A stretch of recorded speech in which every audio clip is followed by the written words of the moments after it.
So, when's the Pink Slip reunion tour starting?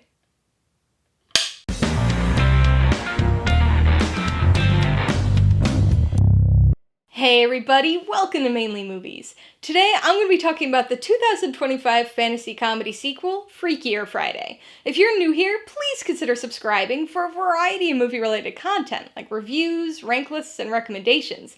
All my reviews include a breakdown of the pros and cons, my rating, and even some tailored film recommendations. So be sure to watch through to the end of this video for all of that extra content. Freakier Friday stars Jamie Lee Curtis, Lindsay Lohan, Julia Butters, and Sophia Hammons, and was directed by Nisha Ganatra. Set 22 years after the 2003 remake, it tells the story of previous mother-daughter swappers, Anna and Tess, who find themselves swapping with their daughter and soon-to-be grand stepdaughter, respectively. Okay, so I know what you're thinking. Freakier Friday? Another one?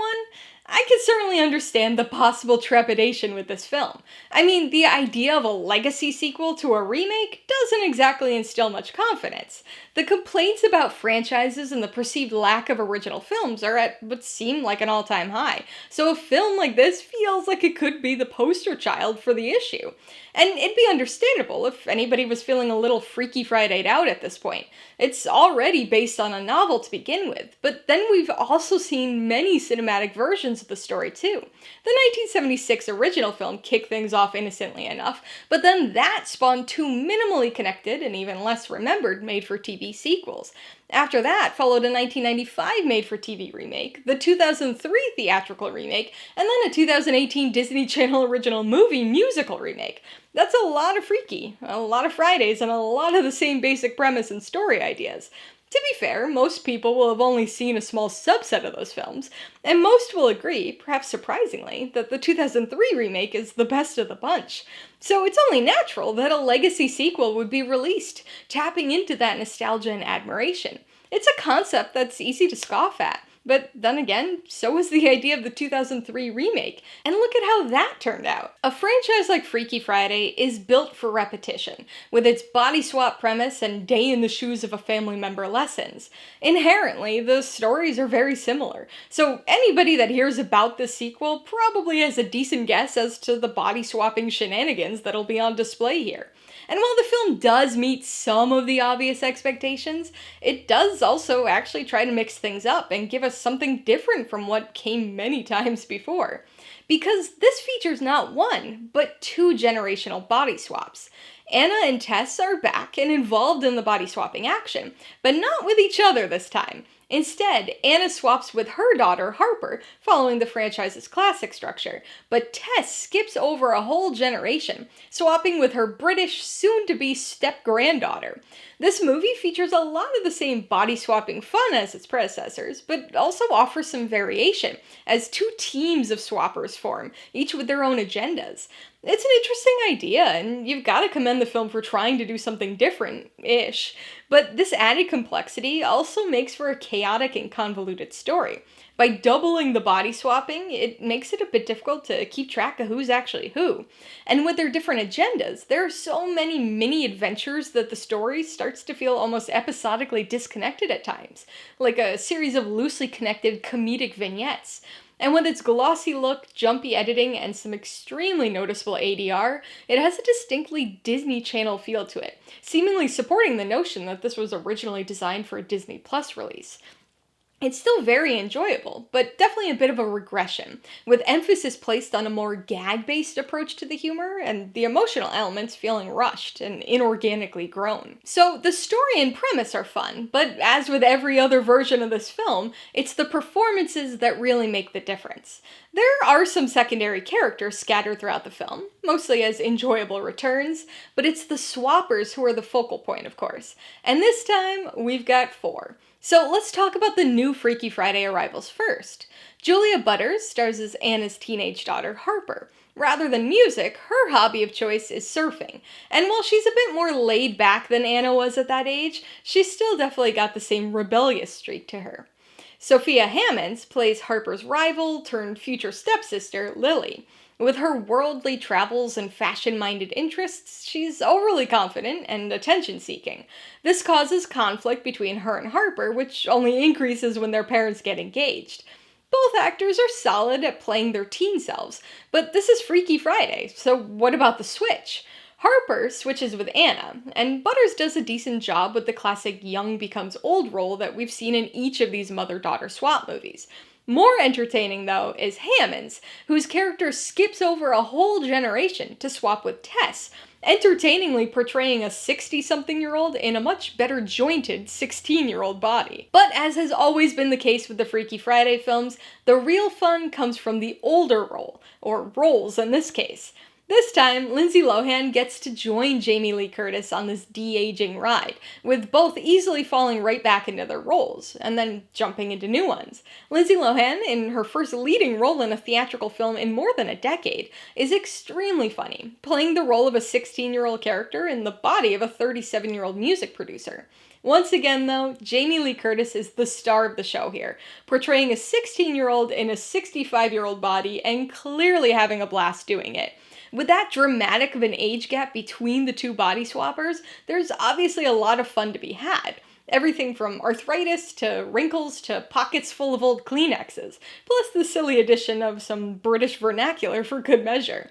It's all very entertaining, but one of the best parts is that thanks to the two-person team approach to the story, Jamie Lee Curtis and Lindsay Lohan actually get a lot of scenes together, which is a welcome sight for any fan of the 2003 film. Speaking of which, no review of a legacy sequel would be complete without talking about nostalgia. After all, legacy sequels are built around that very idea.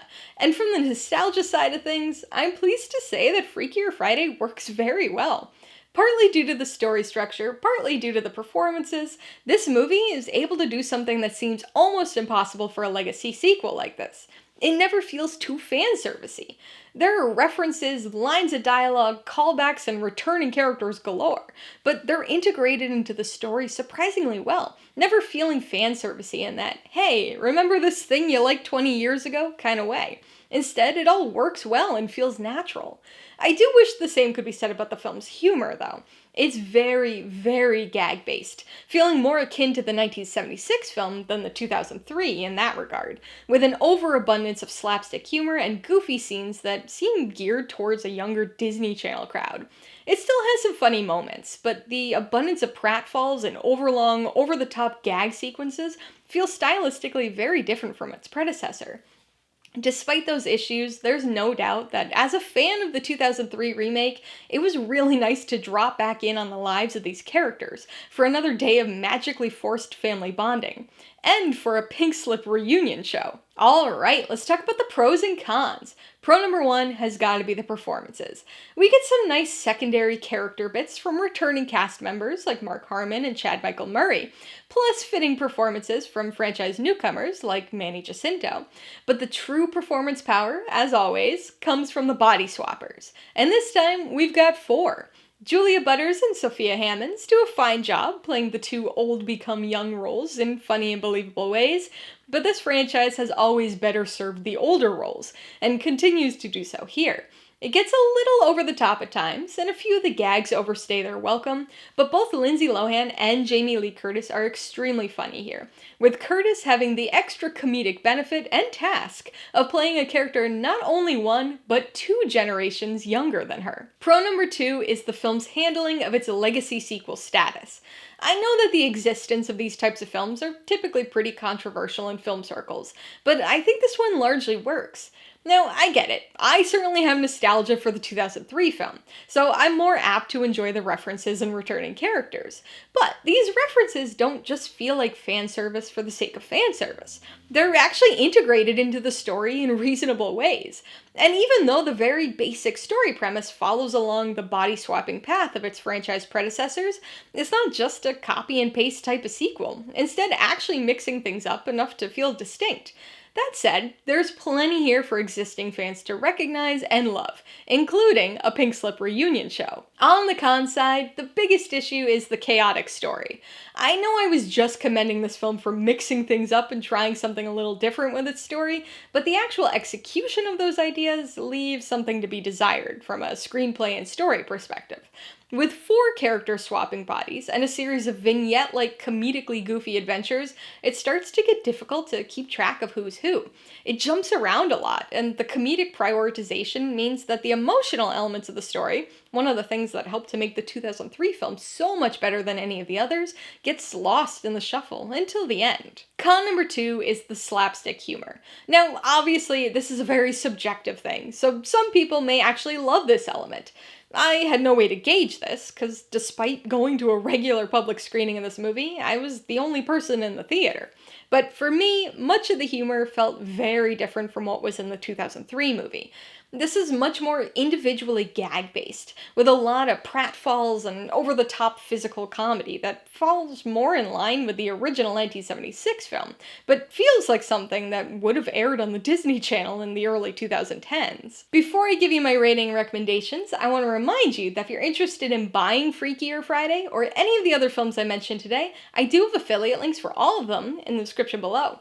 I get a small commission from anything you buy using one of my links, so I'd really appreciate it if you use them if you're in the market for any of these movies or anything else. I'm gonna give Freakier Friday 3 out of 5 paws. For a legacy sequel to a remake, this is a surprisingly enjoyable movie. The double-swapped nature of the story makes things feel a bit chaotic and overstuffed, and the gag-based physical comedy isn't quite up to snuff, but this is still a fun, nostalgically enhanced body swap comedy with excellent performances by both Lindsay Lohan and Jamie Lee Curtis. I would recommend Freakier Friday to fans of the 2003 movie. This one has its charms and enjoyably chaotic fantasy family comedy that anybody could enjoy, but people who have nostalgia for its predecessor will get the most entertainment and satisfaction out of this sequel.